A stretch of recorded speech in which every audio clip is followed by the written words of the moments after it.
أعوذ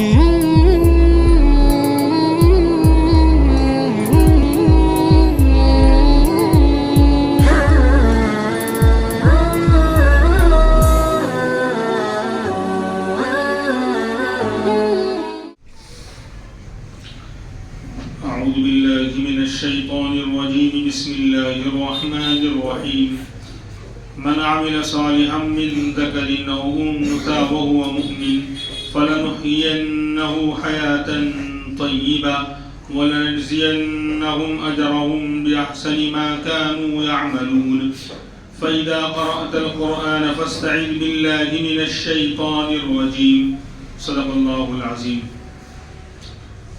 کل اسی آیت کے بارے میں بات چل رہی تھی اور بہت تفصیل سے بات سامنے آئی کہ اللہ تبارک و تعالیٰ نے اعلان کر دیا تھا کہ جو بھی مرد ہو یا عورت نیک عمل کر رہا ہے، اعمال صالحہ کر رہا ہے اور ایمان والا ہے تو ہم اس کی زندگی کو خوشگوار اور پاکیزہ بنائیں گے. ہم اس کو زندگی دیں گے عمدہ اور پاکیزہ، یعنی چین سکون والی زندگی دنیا میں دیں گے.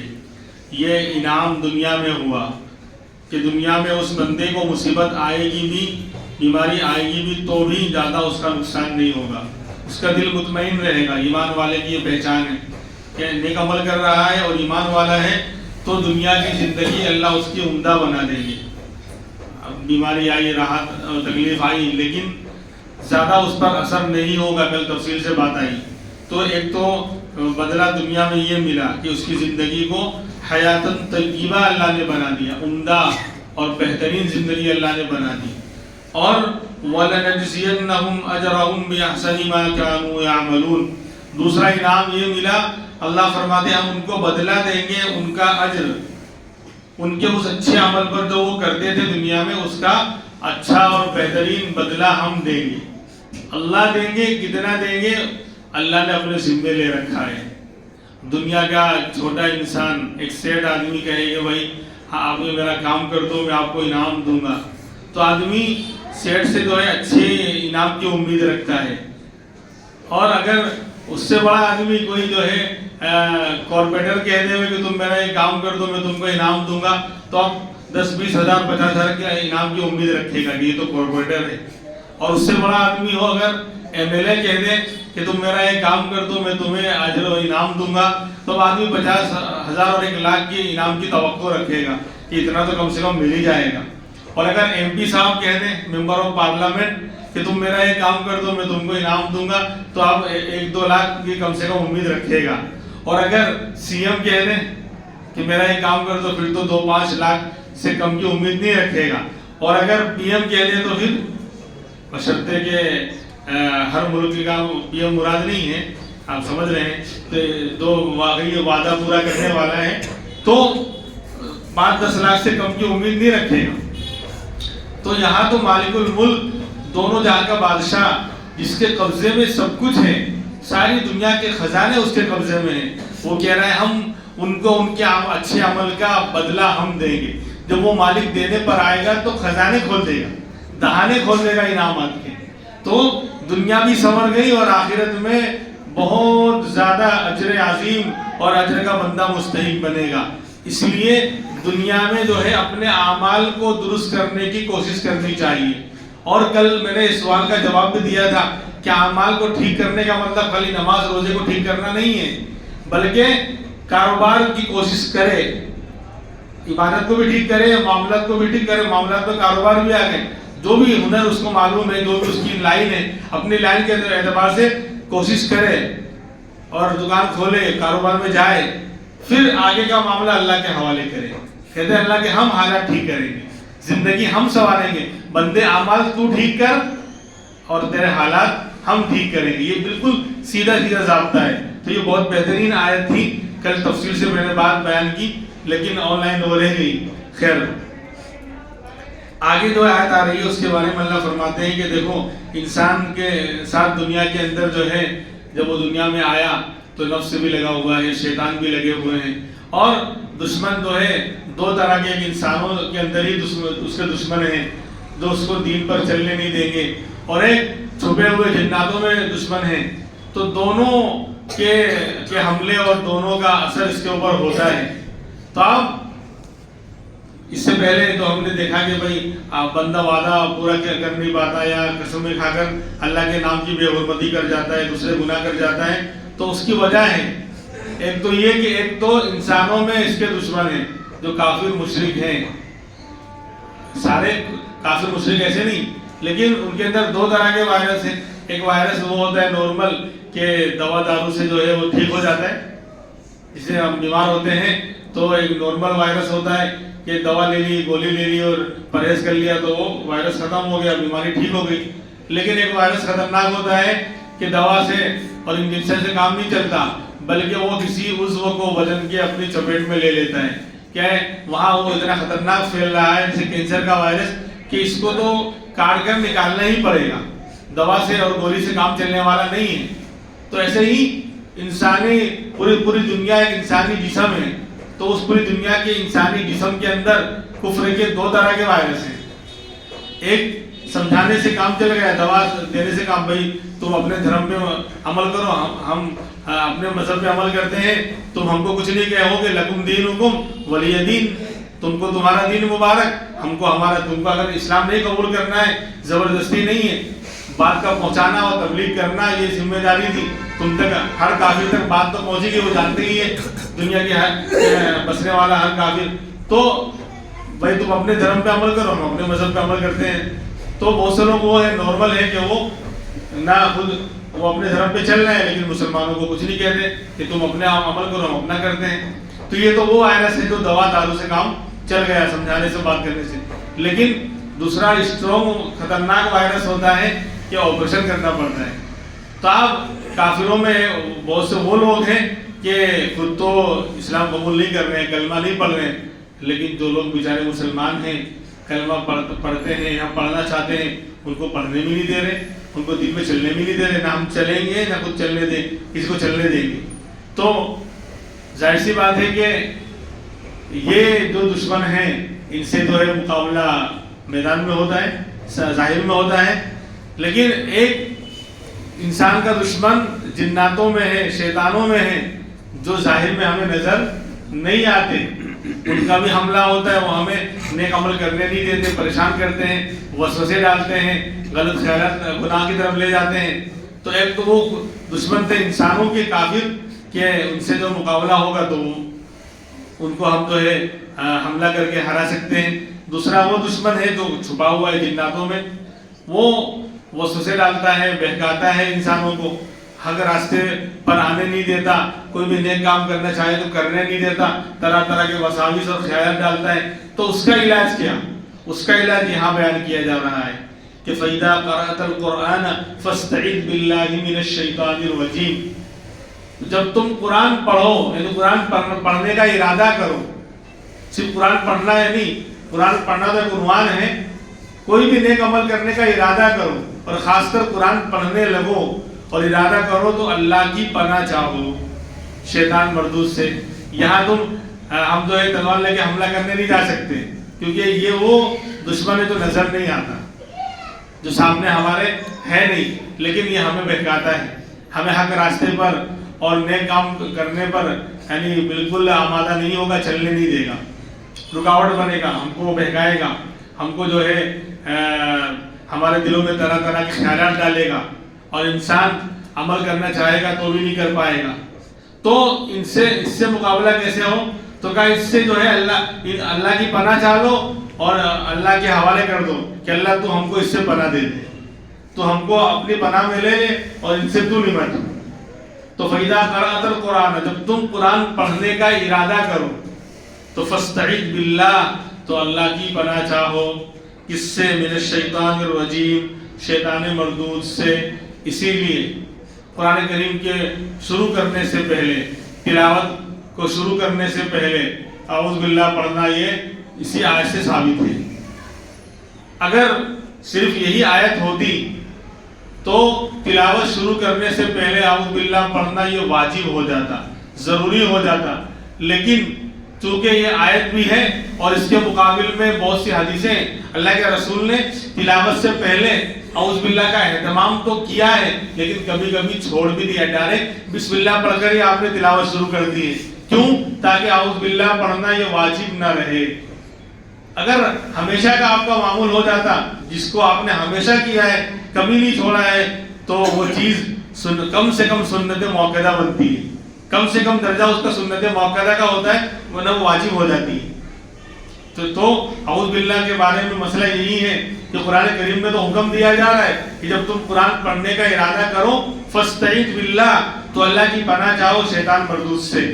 اگر یہی آیت ہوتی تو اس پر عمل کرنا، قرآن کی آیت ہے، صاف آیت ہے، مضبوط آیت ہے، تو اس آیت پر جو ہے عمل کرنا واجب ہو جاتا۔ تو مسئلہ یوں نکلتا کہ جب بھی آپ قرآن پڑھنا ہم شروع کریں گے، تلاوت چاہے وہ نماز کے اندر ہو یا نماز کے باہر ہو، اعوذ باللہ پڑھنا یہ واجب اور ضروری ہو جاتا۔ اگر بندہ نہیں پڑھتا اور ڈائریکٹ بسم اللہ سے کرتا تو گنہگار ہوتا، لیکن اللہ کے رسول نے اس پر عمل کیا تو ہمیشہ نہیں کیا۔ اکثر آپ اعوذ باللہ اور پھر بسم اللہ پڑھ کر تلاوت شروع کرتے تھے، لیکن بہت سی مرتبہ ایسا بھی ہوا کہ اعوذ باللہ کو آپ نے نہیں پڑھا، بلکہ بسم اللہ الرحمن الرحیم سے ہی تلاوت شروع کر دی۔ کیوں؟ تاکہ اعوذ باللہ پڑھنا ہر وقت کے لیے واجب نہ ہو جائے۔ آپ امت کا بڑا خیال رکھتے تھے۔ تو مسئلہ اب یہی نکلا اس آیت سے کہ جب بھی ہم قرآن پڑھنے کا ارادہ کریں گے، تلاوت کرنا شروع کریں گے، چاہے نماز کے اندر یا نماز کے باہر، تو اعوذ باللہ من الشیطان الرجیم یا اعوذ باللہ من السمیع العلیم، الگ الگ الفاظ ہیں لیکن مشہور تو وہی جو ہم جانتے ہیں۔ تو اس اعوذ باللہ کے ذریعے تلاوت کو شروع کرنا یہ سنت رہے گا۔ اگر اعوذ باللہ نہیں پڑھتا ہے تو سنت کو چھوڑنے والا کہلائے گا، اور کبھی بھی نہیں پڑھتا ہے تو سنت کو چھوڑنا بھی جرم ہے۔ آج کہتے ہیں کہ سنت ہی تو ہے، سنت کو سنت بول کر لوگ چھوڑتے ہیں کہ واجب تھوڑی، سنت ہی تو ہے۔ جیسے اس طرح کے بہت سے مسئلے ہیں جو ہمارے یہاں غلط چل رہے ہیں۔ نماز کے بعد، فرض نماز کے بعد دعائیں قبول ہوتی ہیں، حدیثوں میں ہیں فرض نماز کے بعد دعائیں قبول ہوتی ہیں، اس لیے دعا مانگنی چاہیے، کیونکہ ایک نفسیاتی بات ہے، ایک ذہن میں آنے والی بات ہے کہ دنیا کے اندر ہم دیکھتے ہیں جب آدمی اپنی ڈیوٹی نبھاتا ہے، جب مزدور یا ورکر، کسی بھی جگہ جاب کرنے والا، کام کرنے والا جب اپنا کام پورا کر لیتا ہے تو مالک خوش ہوتا ہے اور اس کو کچھ نہ کچھ اس کی مزدوری، اس کا انعام دیتا ہے۔ تو ایسے ہی جب فرض نماز پڑھنے بندہ آیا تو اللہ سے بڑا کون نوازنے والا ہے؟ تو اللہ بھی بیٹھے ہوئے ہیں کہ میرے بندے نے اپنی ڈیوٹی نبھائی، فرض کو ادا کیا، تو آپ اس کو کچھ دینا چاہیے۔ اللہ تو بیٹھے ہیں دینے کے لیے، کچھ دینا چاہیے۔ موڈ میں ہوتا ہے نا کہ سیٹ صاحب موڈ میں تو مانگوں گا، بولے میرا سیٹیا جو ہے نا آج غصے میں تھا، اس لیے میں چپ چاپ چلے آ رہا ہوں وہاں سے، ورنہ ضرورت بہت تھی پیسوں کی۔ اور کبھی جو ہے بولے آج موڈ میں تھا تو آگے سے بلا کے بولے یہ دے دیا مجھے پیسہ، مجھے مانگنا ہی نہیں پڑا۔ تو یہاں اللہ تو موڈ میں ہے کہ میرا بندہ اپنی ڈیوٹی نبھا رہا ہے۔ جب دنیا کا انسان ڈیوٹی نبھانے والے مزدور سے خوش ہوتا ہے اور کہ کیا اگر آج بھی اسے کام اچھی طرح کیا، اگر آج مانگے گا تو میں اس کو دے دوں گا، لیکن اس نے مانگے نہیں، چلا گیا، تو سر بولا یار اب میں بھی کیا کروں، اس کو بولنا چاہیے تھا نا یار۔ تو ایسے ہی یہاں پر کہ اللہ تو نوازنے کے لیے بیٹھے ہوئے ہیں، خوش ہو گئے کہ بھائی اپنے فرض کو تو ادا کر رہا ہے ڈیوٹی، اور ہم بغیر دعا مانگے چلے جائیں تو محرومی ہے نا۔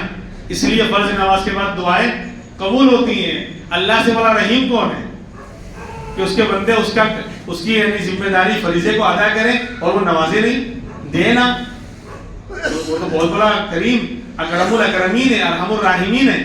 تو اس لیے فرض نماز کے بعد دعائیں قبول ہوتی ہیں۔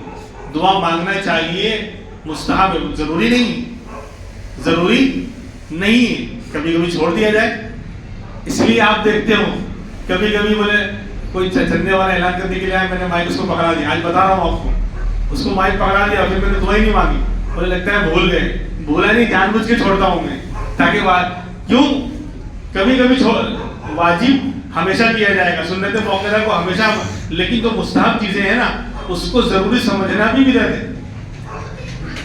مستحب کو یعنی کرو تو ثواب، نہ کرو تو کوئی بات نہیں، جس کو مستحب بولتے ہیں۔ تو نماز کے بعد دعا مانگنا مستحب ہے، مانگنا چاہیے، مانگوں گے ثواب، لیکن اس کو ضروری سمجھ لینا کہ پبلک پوری بیٹھی ہے کہ دعا کیوں نہیں مانگ رہے، تو کبھی جان بوجھ کر میں چھوڑتا ہوں۔